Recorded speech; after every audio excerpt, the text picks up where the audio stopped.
Nebraska set to take the Saturday Spotlight scrimmage number 2. This one open and, most importantly to those who can't get to Memorial Stadium in Lincoln, televised. You can see it right here on the Big Ten Network, noon Eastern, 11 local time, out in Nebraska.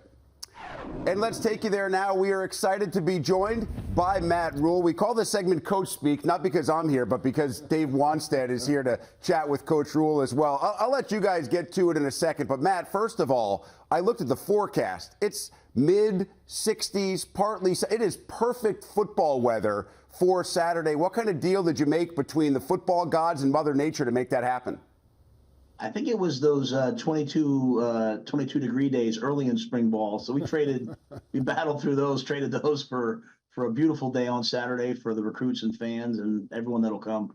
We're looking forward to seeing it. What can we expect in terms of format, timing, intensity, all the specifics that can vary from one spring game to another?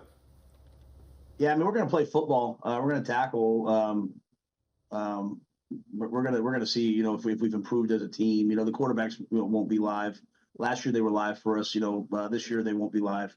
But I think we're gonna play 12-minute quarters and try to make sure we play in that 2-hour window you guys were so kind to give to us. And I'm really excited. It should be a really competitive game. We broke the team up into halves, and our one offense going against most of our one defense, and vice versa, red and white, and let the guys go compete and see who wins. Hey, Matt, after the spring game tomorrow, when you sit down Monday or whenever and you say, okay, for our football team to move forward, we needed to accomplish these 2 or 3 things. What would they be right now? What do you hope, and what have you gotten done? I know up to this point, but now once it's over, you sit down. Can you check all the boxes, or are you still not satisfied with a couple of things?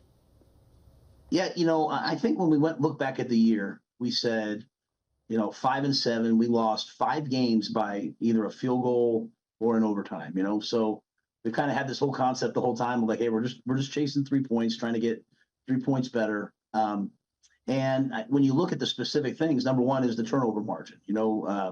One time in the last 10 years, Nebraska's been in the plus, and they had a 9-win season. We were minus 17 last year. We turned the ball over 31 times, and we only took it away 14. So really, when you're minus 17, you should really be a 1 or 2 win team. And that's been goal number 1 since the day we started the offseason program all the way through. And so for me, that box remains unchecked until after the game tomorrow. I think the second thing is, we were one of the top teams in the league in running the ball and one of the top teams in the league in run defense. Really important to us that we come out of this game knowing that we can drop back and throw the football when we have to. We can play great pass defense. I think if we can protect the ball and we can throw the ball to match our run game, we can be a really formidable team. And I've been really pleased so far, Coach, doing it in front of, 60, 70,000 people. That's the next step. Yeah, you mentioned the turnovers, Matt. Yeah, that you're right. That had no chance, right? I mean, doing that like you did last year. When you look at that, and as you charted all year long, and now look back on it, was it the scheme? I know you made a change on offense with the coaches, right? The coordinator. Was it the players? Was it the plays you were running? Is there anything, because I know your teams have always protected the football everywhere you've coached, and this was so unusual. Is there one thing that you could say, you know what, we got it solved because of we're going to do this different? Coach, I put it on last year on me. About halfway through the year, I said, guys, what is happening? We've never had this happen before. And we have Ron Brown on our staff. Ron's been here going back to Coach Osborne. And Ron said, Coach, we have all these turnovers because you're not coaching it hard enough. And, I take veteran coaches when they speak to me, I take it to heart. And so to me, we've just said, instead of trying to coach it, we're just not going to tolerate it. It's going to come from the players. It's going to come from the coaches. But it has to come from me, first and foremost. And so, as you said, Marcus Satterfield still calls the plays for us. We're running the same offense. Bringing Glenn Thomas in as the quarterback coach. As you know, Coach Wanstead, like most turnovers come through the quarterback position. They touch the ball. And so last year was everything from snaps to interceptions to fumbles, making sure that, our quarterbacks are coached at the highest level possible, making sure that whether it's a receiver, a running back, an O-lineman, every single one of them knows we've got to make sure our quarterback's successful. And so I'm coaching it harder. Glenn's done a great job with the quarterbacks, and I've seen a real improvement that has to continue to show up. And obviously, Matt, there has been a change in that quarterback room. Heinrich is back, but then a lot of other new faces, including a couple of highly touted freshmen, Dylan Raiola and Daniel Kalen. What have you seen from those guys in the spring? And as you mentioned, what are you looking to see as it gets a little bit more challenging and intense with 60 or 70,000 watching?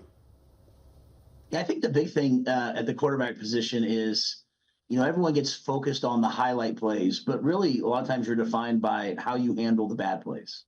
If you have a quarterback who, when things break down, and we played against Tom Brady when I was in the NFL, and he would just relentlessly kill you by just checking the ball down to the running back, not turning the ball over, not trying to make a big play when none's there, taking what's given to you, and then eventually, striking, when the opportunity comes. I think that mindset is really important. And so a lot of times they do it in practice. Then a young quarterback gets into the game, they get excited, the adrenaline's flowing, they get impatient, and then they make that mistake. So Heinrich learned that last year, as a starting quarterback, and he won 5 games for us, and we're really grateful. And he's done a great job this spring. Dylan and Danny coming in as 2 true freshmen. I'll tell you, I think there's a day someday that draft night where you're going to see both those guys get their name called. They have every tool to be great quarterbacks, but they are young and they need these experiences. And that's why the game tomorrow has to be a game. It has to be competitive. It can't be Tony playing one defense. He's got to bring everything that his defense brings so that those guys have a chance to measure themselves and see where they are on this journey. I know quarterbacks get the most attention, understandable, but they're part of a terrific recruiting class. You signed about 30 commits. I believe 8 were either 4 or 5 stars. Which other guys, because you have a large group of early enrollees that were able to be with you this spring, and that's such a huge bonus. Any other guys that have kind of really jumped out with their effort and execution and energy throughout the spring among the new group? Yeah, I think when you look at our receiver room, we had a ton of injuries last year that really hurt us. What it allowed us to do was play last year's freshmen, and those guys kind of had to learn, baptism of fire halfway through the year. And then we went out in recruiting this year. We brought in Jamal Banks, who was all ACC at Wake Forest, Isaiah Nayor from Texas, and then we recruited some young players, Ja'Cory Barney out of Miami, Florida, and Keelan Smith, David Hall. These guys have all come in, and they have done a fantastic job. And so that room went from a good room with some young players learning to literally, I think we're 8, 9, 10 players deep at the receiver position that can go out and can not just play in the Big Ten, but can win in the Big Ten. And so that's a bold statement. We have to prove it on the field, but that's the most improved position on our team. And we did it, through recruiting and through the portal. Hey, Matt, staying on the recruiting trail here, I mean, you know how we used to do it in the day where we kind of stayed in our own little areas and stuff. One question, how many players would be in the state of Nebraska on an average if you just said, hey, the in-state players, these are the guys that we got to get? And then the second question, with the extended Big Ten now, obviously with all the schools coming in, does that have a positive effect on your recruiting national? I mean, you named 2 or 3 kids from, Texas, Miami. I mean, with the expanded Big Ten, does that help you? Yeah, the expanded Big Ten definitely helps. I think when you look at even the state of California, and Nebraska has a long history of going to the state of California. Now being able to tell guys that, hey, we're probably going to go back there every year and play USC or UCLA. You're going to have a chance to play at home. I think it's a great opportunity for us. In state, there's 8 to 10 to some years probably 12 Division I prospects here in the state. Coach wants that. During my time in Carolina, I'd fly out for pro days, and I'd go to a pro day at North Dakota State. I'd go to maybe a pro day at Northern Iowa. This year, there's a kid from Wyoming in the combine. There, all of the FCS and Group of 5 teams around here putting guys in the first, second, third rounds. And we made a commitment when we got here. Hey, we're going to go recruit Nebraska. We're going to recruit the Dakotas. We're going to recruit Montana. We're going to recruit and go find all those guys. And there's a lot of big, strong, physical players. To your question about the expanded Big Ten, what happens now is we offer a kid in Nebraska, and all of a sudden, USC's in there the next day, or Penn State's in there the next day. So it's not just us leaving the state. There's a lot of other people from all across the country now coming into the state of Nebraska because we have really good players here. Gets harder and harder. Before we started the interview, we were joking around about how young Dave looks, that he looks the same now as he did 20 years ago. I think, Matt, the point is that he's not coaching anymore. He doesn't have to battle against James Franklin and Lincoln Riley for all these recruits. He just has to sit here and come up with questions and find a way to entertain me. And Matt, I didn't get this suntan in Chicago, okay? I flew up. I've been in Naples the last 2 months, in Miami. Well, you look great. It's a competitive time in college football, and it's competitive time in recruiting, and obviously with the portal now, and just the amount of demands that are placed on your coaching staff. But I do think it's a time now more than ever where having a great assistant coaching staff, having a great personnel department, having people in the building who the players relate to and believe in, allows you to keep your own players, and then allows you to go out and get the best players that are available. And so, to me, coaching staff has never been more important. Hey, and I can get that Cardinal on your side too, okay? You come up with a sweatshirt, Nebraska, you'll have the Cardinal of little Chicago. backstory there for our viewers. The Cardinal of Chicago, apparently a big Nebraska Husker fan. I'm not sure. I was at dinner with him. He was wearing a red jersey, and I said, Cardinal, and he says, I'm Nebraska.